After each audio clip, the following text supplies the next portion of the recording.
Hello. जैसा कि आप सब लोग राजा हरिश्चंद्र के बारे में जानते हैं। राजा हरिश्चंद्र को कालू डोम ने खरीद लिया था और हरिश्चंद्र घाट जो कि वाराणसी में है। जब कालू डोम राजा हरिश्चंद्र को नौकर बना लिया था तो उनकी बीवी और बच्चे कालू डोम के यहाँ नौकरानी बन करके खाना बनाना सब कुछ करती थी।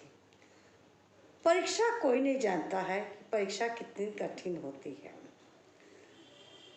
भगवान भी परीक्षा लेने के लिए अनेक यातनाएं मनुष्य से करवाते हैं और मनुष्य उसको करने के लिए लाचार है।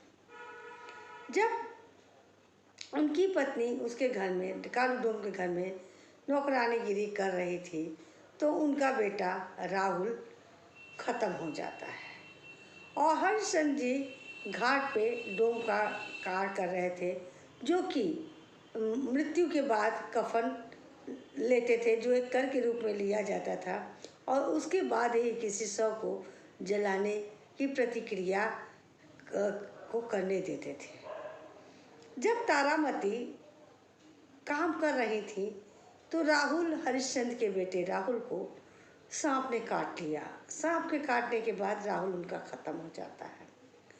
तारामती जो कि हरिश्चंद्र की पत्नी थी, उनके पास इतनी गरीबी थी कि अपने बच्चे के लिए कफन भी नहीं खरीद पा रही थी। जब हरिश्चंद्र की पत्नी राहुल के शव को लेकर के शमशान घाट पे पहुंचती हैं तो हरिश्चंद्र बोलते हैं, कर के रूप में तुम्हें कफन देना पड़ेगा, पहले कफन दीजिए, तब उसके बाद में इस लाश को जलाने की अनुमति दूंगा।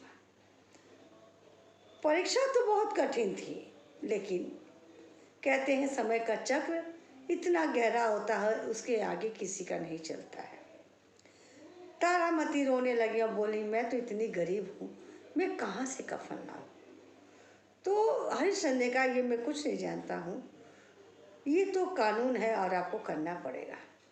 तब तारामती ने क्या किया, अपने आंचल को फाड़ा, जिस आंचल के नीचे ढक करके अपने बच्चे को दूध को पिलाया था, आंचल फाड़ करके कफन के रूप में देने के लिए जैसे ही आंचल में हाथ लगाए फाड़ने लगी, उस पे सभी देवता ऊपर से देखते हुए बोले, बस करो हरिश्चंद्र, तुम्हारी परीक्षा हो गई, तुम सच्चे और ईमानदार व्यक्ति थे, तुम्हारे कर्तव्य के आगे भगवान को भी नीचे झुकना पड़ा। तो ईमानदारी और सच्चाई एक ऐसी चीज है, उस पे किसी भी काले धन का पर्दा नहीं चलता है।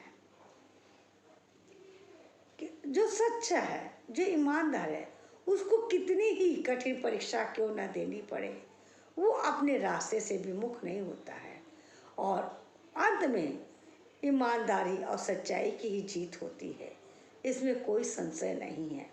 अगर ये मेरा वीडियो आप सबको पसंद आए तो लाइक शेयर जरूर करिएगा।